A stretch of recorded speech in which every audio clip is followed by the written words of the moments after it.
Today we're making a tropical pineapple coconut dream cake.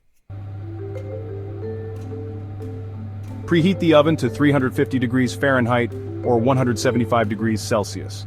Grease and line your cake pans.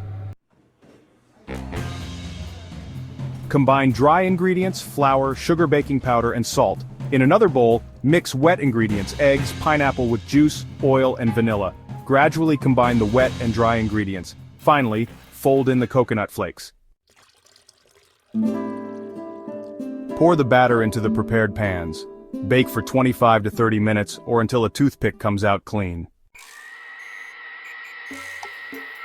Beat the butter and powdered sugar until fluffy. Gradually add pineapple juice to achieve the desired consistency. Mix in the sweetened coconut flakes.